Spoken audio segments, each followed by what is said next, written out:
Hi! Nakaposing pa, ano? Well, it's August, and August means it's the beginning of your school year. When you're enrolled into the government school, your school year starts next month, September. But if you are in the private schools, today, I mean this month, mag-uumpisa na ang school year mo. Right? Now, because you're about to deep dive into your modules and into your online class, let me share to you some few insights, just two, for you to be ready on your studies and for you to be ready as you go through your learning mode and to opening your modules and pack into your laptops and online para maging handa ka. So here's the insight number one. This is so tiny, so short as we get into this right now. Insight number one. When you study, my friend, my dear, when you open your module, don't open it with sadness, with the feeling of, the gloomy feeling. Instead, when you study your module, study it. When you open it and study and learn about it with the feelings of joy, gladness, good vibes. Yes, ask me why. It's easier to remember what you have studied when there's some feeling of joy. Let's do this very quick. I'll give you one living proof. You were with your friends, and then suddenly you talk about, oh, hey, excuse me, do you remember last year, magkasama tayo doon, di ba? We were in a fiesta, sa fiesta ng ganitong barangay, sa Barangay 4, and your friend says, yes, I remember we went to Estrelia's house. And after that, we went to the river, nag-swimming tayo. And then, you remember all the food that you ate there. All the food that the home served you. Even the bus that you rode, you going to that barangay, you remember everything. Why? Because when you were doing and having those experiences, you were so happy.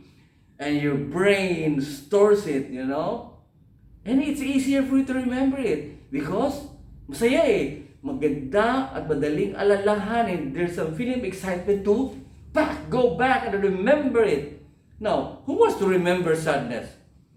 Who wants to remember the most dreaded problem? Nobody, right?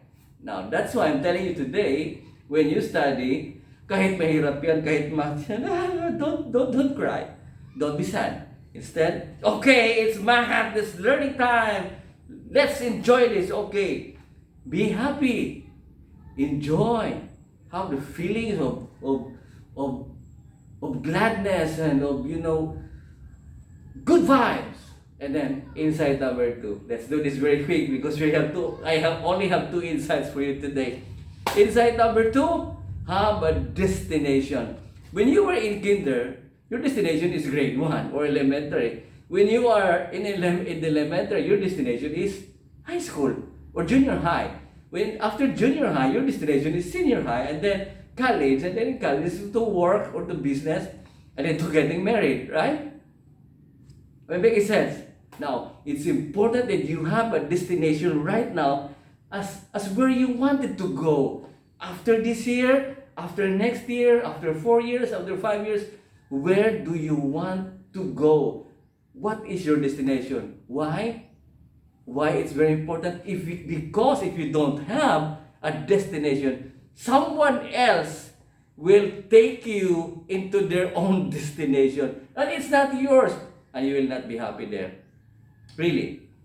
And you will not be fulfilled there. And you will not be successful there. Because that's not where you are going.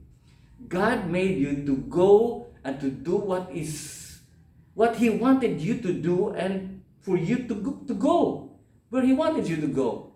So go for it. Know your destination. The Bible said it in Jeremiah 29 verse 11.